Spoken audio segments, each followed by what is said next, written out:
If you're looking for great quality garments and all of those neat, nice finishes, it's all about knowing the different types of stitches to do, when and where. And a stitch in the ditch or a ditch stitch is one of those stitches.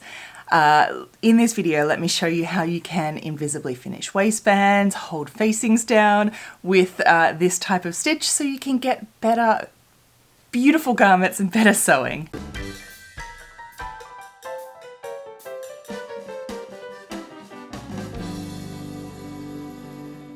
Welcome back, my sewing friends. It is a delight to see your lovely smiling faces again. If we're just meeting for the first time, welcome. My name is Evelyn Wood and I'm the creator of VintageSewingSchool.com.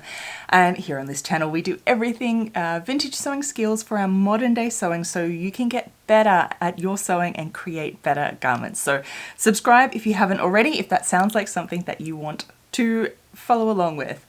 So what I want to talk with you about today is this term called stitch in the ditch, or a ditch stitching.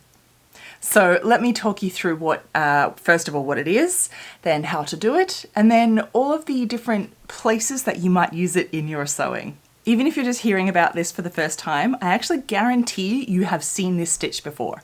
Or at least if you look very closely, you will find that this stitch is everywhere in your wardrobe on clothes you already have, and maybe a pattern's already told you to do it, they just didn't call it ditch stitching, and so you didn't know it was a thing to do.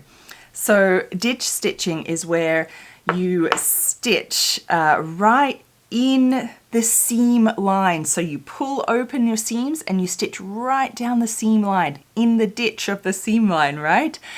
And so it's then kind of hidden, and once, because you pull the fabric about, stitch down, and when the seams relax back, it's actually sort of fairly well invisible in the ditch, in that stitch line of the stitches that you've already have sewn. And so it's a great useful stitch, usually used to tack things down invisibly from the right side using the machine. I know ditch stitching is something that you need to know because I actually get asked quite a lot in this video on understitching is, I did the understitching, but why doesn't it still help my facings hold down? Well, you need to know a ditch stitching and understitching, do them together to hold your facings down. There's a little bit of a secret trick here. Not so secret anymore. There are all different places for this to be used. I'll go into that in a minute. Let me show you what I mean and how to actually do the stitch. So the main idea here is that you would have another layer underneath. So you would always do this ditch stitch from the right side of the garment because we want to make sure it gets exactly down the middle of this seam. So the idea is that when you stretch open your seam, you can see those stitches with this contrast thread, and we want to stitch right down on top of that. And then when we release this back in, the fabric rolls back over, and when it's in a matching thread color, of course, you don't see it. So, and it doesn't really matter if you're slightly off on the underside for the facing, for example, it doesn't matter so much. So it is tricky to get it exactly in the right spot. Just use your hand wheel, make sure you get your needle coming down right at the spot that you want it. If you're just doing a little, holding a facing, for example, you only need to do a few stitches. Basically just as a little tacking, like so. And yeah, I kind of missed it a little bit there. I can't actually see what I'm doing with the camera right in front of me, but imagine when that's right in the middle there, you don't see it. I have some examples to show you. And so you do this usually before you have pressed the seam, and you would finish, so you would sew your seam, you would finish your edges, and then you would, before pressing, you would actually do this ditch stitch so that it can kind of like roll out and roll back in, and the steam afterwards kind of helps keep it all invisible. And so just what do we use this ditch stitching for? How can you use it in your sewing on your garments? One of the main places is on facings. So wherever you have facings, we all know the dreaded, like they all want to flap out and be really annoying on us.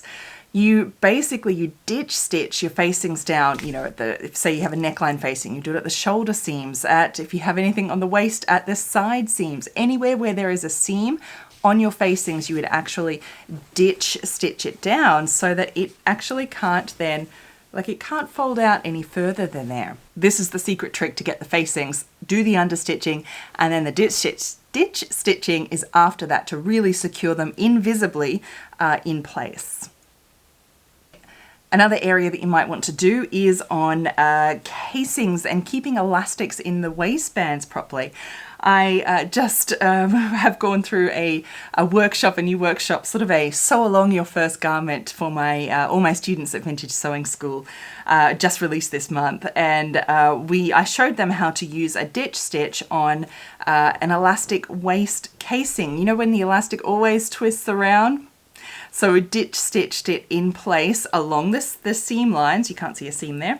Along the seam lines, the elastic in place to hold it there and sort of keep it secure at those points along the seams. It's invisible and it stops that elastic from moving around. And the other really main place that I think that you'll use it is on waistbands. So if you go have a look in your wardrobe, I bet you can actually find some that have this already. You'll generally find two methods. You'll have a waistband can be top stitched, in which you see the stitching on top of the band, or you have this ditch stitching that is kind of invisible, but if you pull open the seams, you'll see that stitching just inside on the skirt part, not on the waistband part, and you'll just see it only if you sort of pull open the seams.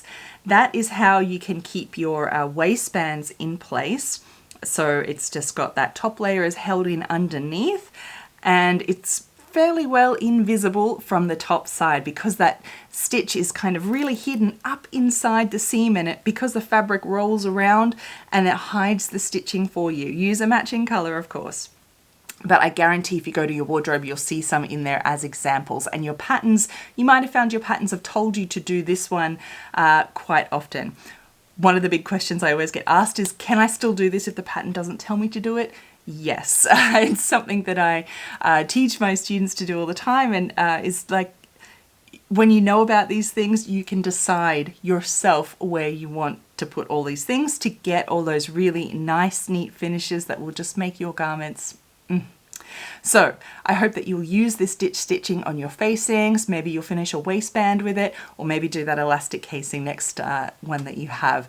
Do let me know how you use this ditch stitching yourself. Have you heard of it before, or is this the first time? I'd love to hear your thoughts, and if you have any other tips for us on this, please do leave them down below, because the more we share, we all get to learn more about our sewing. Thank you so much for watching, and until next time, my friends, happy sewing. Bye.